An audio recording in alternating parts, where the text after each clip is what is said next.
Assalamualaikum dan salam sejahtera. Datuk Seri Anwar Ibrahim adalah calon Perdana Menteri ke-10 yang paling sesuai dan terbaik untuk Malaysia. Lebih baik daripada calon-calon lain, sama ada Datuk Seri Ahmad Zahid Hamidi daripada UMNO Barisan Nasional, Tan Sri Mahathir Mat Yassin atau Tan Sri Abdul Hadi Awang daripada Perikatan Nasional, kata ahli politik veteran Lim Kit Siang.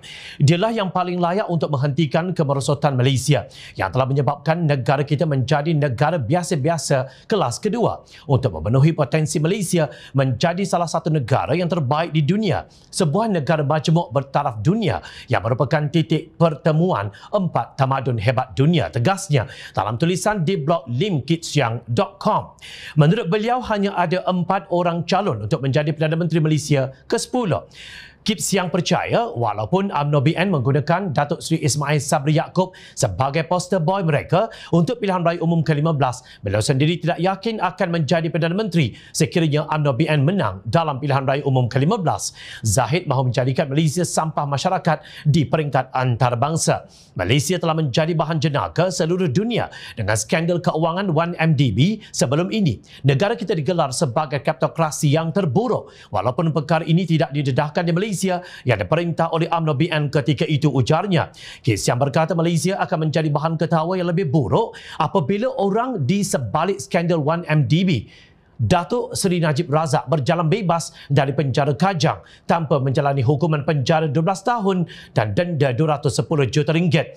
Beliau menganggap Mahyadin bertanggungjawab terhadap konspirasi langkah Sheraton terhadap Kerajaan Pakatan Harapan yang sah selepas hanya 22 bulan. Manakala Hadi Awang pula mengeluarkan penipuan dan fitnah yang langsung tidak masuk akal seperti mengatakan DAP sebagai komunis. Adakah Hadi mengatakan pemimpin-pemimpin lepas PAS seperti Ustaz Fadil Noor dan Datuk Ni Aziz juga tidak Islamik dan bersifat komunis kerana bekerjasama dengan DAP? Bidasnya, ahli politik veteran itu menjelaskan bahawa pilihan raya umum ke-15 akan menentukan siapa yang menjadi Perdana Menteri Malaysia yang ke-10 dan siapa akan membentuk kerajaan persekutuan di Putrajaya.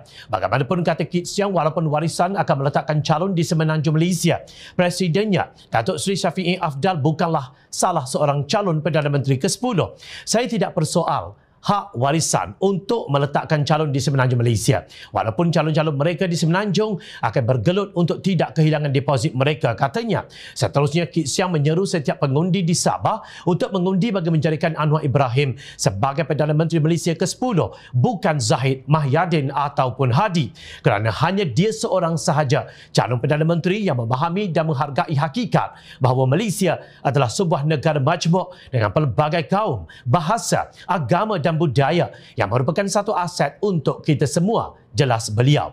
Demikian pendirian seorang yang pernah berbahas di Parlimen dengan Anwar ketika beliau masih dalam UMNO dan pemimpin DAP itu sebagai pembangkang ketika itu.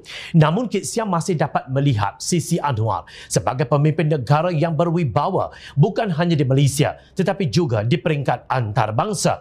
Sejujurnya, adakah nama-nama pemimpin parti lain yang disebut oleh Kit Siang itu memiliki pengalaman, kewibawaan dan karisma seperti pengerusi Pakatan Harapan ini? Seperti kata orang Sabah, ini kalilah ubah kita boleh.